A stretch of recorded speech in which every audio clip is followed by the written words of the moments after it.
வணக்கம். தமிழ்நாடு தேர்தல் நெருங்கிட்டு இருக்கு. இப்போ 2 பெரிய சர்வே ரிப்போர்ட்ஸ் வெளியே வந்திருக்கு. அதுல ஒரு பெரிய ஆச்சரியம் காத்துட்டு இருக்கு. தமிழ்நாட்டு அரசியல்ல ஒரு பெரிய புயலே அடிக்க போகுதுன்னு சொல்லலாம். வாங்க அத பத்தி டீடைலா பார்க்கலாம். தமிழ்நாட்டு அரசியல பல வருஷமா பாத்தீங்கன்னா ஆட்சி எப்பவுமே ஒன்னு திமுக கூட்டணி கிட்ட இருக்கும், இல்லனா அதிமுக கூட்டணி கிட்ட இருக்கும். மாத்தி மாத்தி இவங்க தான் ஆட்சி பண்ணிட்டு இருந்தாங்க. இதுதான் இங்க வழக்கம். ஆனா இந்த தடவை இந்த மொத்த கதையையும் மாத்த ஒரு புது சக்தி உள்ள வந்திருக்கு. அது யாருன்னா நடிகர் விஜயோட தமிழக வெற்றி கழகம், அதாவது தவக. அவங்க என்ட்ரி மொத்த அரசியல் களத்தையுமே தலைகீழா மாத்திருச்சு. அது எப்படின்னு பாப்போமா?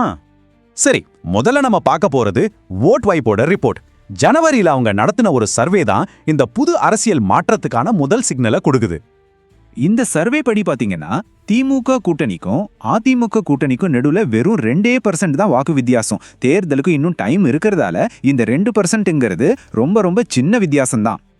ஆனா இதுல ரொம்ப முக்கியமான விஷயம் என்னன்னா, புதுசா அரசியலுக்கு வந்திருக்கிற விஜயோட கட்சி கிட்டத்தட்ட 5ல் 1 பங்கு ஓட்ட, அதாவது 19.2% ஓட்ட வாங்கன்னு இந்த சர்வே சொல்லுது. இது உண்மையிலே ஒரு மிகப்பெரிய ஸ்டார்ட். அடுத்த முதலமைச்சர் யாருங்கிற போட்டியும் பயங்கர டஃப்பா இருக்கு. இப்போ இருக்கிற முதலமைச்சர் ஸ்டாலினுக்கு 33.3% சப்போர்ட் இருக்கு. ஆனா பாருங்க, விஜய்க்கு கிட்டத்தட்ட 4ல் 1 பங்கு மக்கள், அதாவது 23.2% பேர் சப்போர்ட் பண்றாங்க.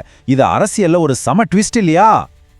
ஓகே, இப்ப 2வது சர்வேயை பார்க்கலாம். சாணக்கியா நடத்தின இன்னொரு பெரிய சர்வே இது. இந்த சர்வேவும் இதே மாதிரி ஒரு ரிசல்ட்டை தான் காட்டுதான்னு செக் பண்ணிடலாம்.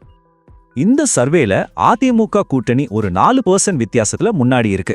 ஆனா 2 சர்வேயும் சொல்ற முக்கியமான விஷயம் ஒண்ணுதான், போட்டி ரொம்ப டஃப்பா இருக்கு. அது மட்டும் இல்லாம தவகை ஒரு முக்கியமான பிளேயரா மாறிட்டாங்க.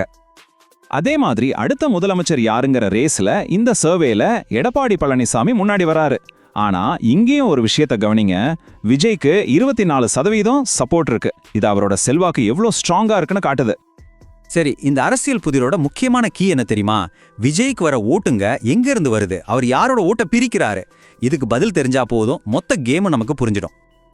இந்த சர்வே ரிசல்ட்ஸ் படி பார்த்தா விஜயோட என்ட்ரியால திமுகவுக்கு தான் பெரிய அடி விழுது. ஏன்னா திமுகவோட பாரம்பரிய ஓட்டு வங்கியான சிறுபான்மையினர் ஓட்டுல ஒரு பெரிய பங்கை அவர் தம்பக்கம் இழுக்கிறாரு. நம்ம போன ஸ்லைட்ல பார்த்தது தான் இந்த பாயிண்ட்டும் கன்ஃபார்ம் பண்ணுது.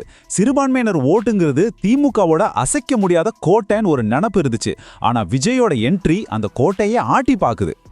சரி, இந்த எல்லா டேட்டாவையும் வச்சு பார்க்கும்போது கடைசியில யார் ஆட்சி அமைக்க போறா? இதோட ஃபைனல் இம்பாக்ட் என்னவா இருக்கும்? தமிழ்நாட்டுல மொத்தம் 234 சட்டமன்ற தொகுதிங்க இருக்கு. இதுல மெஜாரிட்டியோட ஆட்சி அமைக்கணும்னா அந்த மேஜிக் நம்பர் 118. இந்த 118 சீட்டை யார் ஜெயிக்கிறாங்களோ அவங்க தான் ஆட்சி அமைக்க முடியும். இப்போ ஓட்டுங்க இப்படி 3ஆ பிரியறதால திமுகவா இருந்தாலும் சரி, அதிமுகவா இருந்தாலும் சரி, இந்த 2 பெரிய கூட்டணிகளும் தனியா 118 சீட்டை ஜெயிக்கிறதுக்கு வாய்ப்பு ரொம்ப ரொம்ப கம்மி. ஸோ இந்த அனாலிசிஸ்ல இருந்து நமக்கு தெரிய வர்ற முக்கியமான விஷயம் இதுதான், தமிழ்நாட்டில் இனிமே ஒரு கட்சி மட்டும் தனி மெஜாரிட்டியோட ஆட்சி பண்ற காலம் முடிய போகுது. இது மாநில அரசியல்ல ஒரு புது அத்தியாயத்தையே ஆரம்பிச்சு வைக்க போகுது. அப்போ யாருக்குமே மெஜாரிட்டி கிடைக்கலன்னா விஜயோட கட்சியோட ரோல் என்னவா இருக்கும்? இங்கதான் கிங் மேக்கர் அப்படிங்கிற வார்த்தை உள்ள வருது. அப்படின்னா என்ன? ஒருவேளை விஜய் தேர்தலில் ஜெயிக்கலைனாலும் அவர் யாருக்கு சப்போர்ட் பண்றாரோ அவங்க தான் ஆட்சி அமைக்க முடியும். அப்போ யோசிச்சு பாருங்க, அவர் மாநிலத்திலே ரொம்ப பவர்ஃபுல்லான ஆளா மாறுறதுக்கு வாய்ப்பு இருக்கு. அடுத்த அரசாங்கத்தோட சாவி அவர் கையில தான் இருக்க போகுது. இப்பதான் ஒரு பெரிய ட்விஸ்டே இருக்கு. விஜயோட பாலிடிக்ஸ் ஆரம்பத்துல இருந்தே திமுக எதிர்ப்புங்கிறத மையமா வச்சுதான் இருக்கு. அப்படி இருக்கும்போது தேர்தலுக்கு அப்புறம் யாருக்குமே மெஜாரிட்டி கிடைக்காத ஒரு சூழ்நிலை வந்தா அவர் என்ன முடிவெடுப்பாரு? தமிழ்நாட்டோட அரசியல் எதிர்காலம் பயங்கரமான பரபரப்போடவும் பல கேள்விகளோடவும் இருக்கு. என்ன நடக்குதுன்னு பொறுத்திருந்து தான் பார்க்கணும்.